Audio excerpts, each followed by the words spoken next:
how's it going, guys? Tujin here, and today I'm going to talk about my home theater setup. I'm going to talk about how I set it up and what compromises I'm aware of when I am setting it up. So, my home theater is a Dolby Atmos system. There's 11 channels, and the actual layout is a 7.1.4. So, the 7 in that 7.1.4 is the regular speakers. So, essentially, the fronts, the center, the rear surrounds, and the side surrounds. The 1 is the subwoofer over there. Now, the first compromise I made was only having one subwoofer. So I went from dual subs to one. And what happens when you only go with one is that the actual subwoofer response isn't going to be even across the room. You're going to have some peaks and nulls. What that means in real life translation is that people sitting on the couch over here aren't going to have the exact same pressurization or the same experience with that subwoofer. There's obviously going to be a sweet spot on the couch, and it's going to be more apparent with only one sub. So that's my first compromise. Now, the second compromise is that my rear surrounds are not at ear level. The reason behind that is that I used to have Q150s, the bookshelf versions of those towers over there, and that bookshelf was creating casualties. People were hitting their head and not aware of the bookshelf sticking out, because when they were here, they were about over there. So I actually replaced all of my bookshelves with the Slim series and these other KEF surround sound speakers over here as my rear and side surrounds. Not only does that decrease my anxiety, but I have no more casualties in my home theater resulting from people not being aware or just being plain stupid. So that helps me out just with the component of knowing that my speakers aren't being damaged or being mistreated. So those are two compromises that I'm aware of in my home theater. Now, obviously, when I repaint this entire room gray, I'm actually going to shift that surround in the rear to ear level, ideally. The only reason I'm not doing it now is because I'll leave this a huge hole, because mounting that on that metal post over there was a pain in the ass. So, besides all that, there are some optimizations that I do with my receiver. Now, this is a Marantz SR7012, and it features Odyssey, which is a calibration or room correction using its own mic.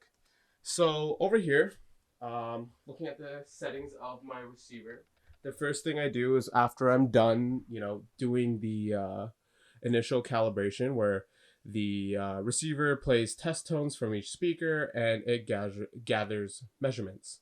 So if I go to speakers right here, manual setup, the first thing I do is amp assign. So normally when you start your calibration, amp assign pops up, and it basically tells you how's your layout in your room, and it wants it to be exactly the same, ideally. So over here, I have the floor layout. It says 5 channels and surround backs. That's what the SB stands for. So 7 channels on the floor. And then the heights, there's 4 channels. Now, the layout for the heights differ. So over here, the actual heights can move in position.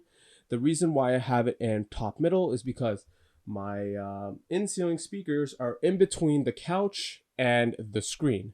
And then also the front heights over here can be changed, or you can have rear heights or surround heights. So there's a lot of variation between the setups, and you need to find what fits what you actually did. And then finally, there's a pre-out option. So this receiver itself can only amplify 9 channels, but it has the option of having a pre-out that allows you to amplify an extra 2 channels so it can process it. And the channel that I did amplify separately was my fronts. And the reason for that is because my fronts definitely do the brute work of most of my sound. So amplifying it separately and giving it dedicated power is always great, especially because not all content that I'm going to consume in this room is surround sound. So when I'm listening to music, it's definitely nice. So then besides that, I also have speaker config over here. And how I have it configured is that all my speakers are small. The reason why I do small, or what small is that you have it set at about, I have it set about 80 hertz, and 80 hertz and below, I want my subwoofer to do those frequencies. The reason behind that is because my subwoofer can do low frequencies better than my speakers. Quite frank, it's not that my Q950s can't go down to 20 hertz or anything like that, which it can't. It goes down to about 30 and starts rolling off. But I want my speakers to focus on doing those surround effects, and I want my subwoofer to do all the low frequency effects. For movies, it makes sense, but obviously for music, I do not want that. So there is a 2-channel playback option. So when there's only a 2-channel signal coming in, so music or YouTube, how I have it set up is that my front is large, and large means that it plays the full spectrum of sound, and there's no subwoofer. And then finally, another thing that I do is with distances, I double check all these distances. So these are the measurements, some of the measurements that my Odyssey mic or my receiver picked up when doing calibration. And these are measurements from the listening position. Now, obviously, this is like an average from the 3 listening positions that it's taken from. But what I look for is huge deviations. And what I can use is a measuring tape or a laser pointer and double check these measurements so they're in the rough vicinity of what I expect it to be. So that's just another way of double checking. And then finally, levels. So this is another part of the calibration because some speakers differ in sensitivity, and it essentially wants you to have like the same SPL level all around. Now, one thing that I did was I actually adjusted the center channel because I believe vocals are really important for movies, and I don't want my surround sound effects to take over that. And what I find with the default Odyssey profile, especially when it does its own calibration, is that the center channel is muted and those vocals are recessed. So an easy way to bring the vocals out is just adjusting the level of that center channel via that setting. And that basically wraps up my optimizations and tweaks that I've done to my home theater.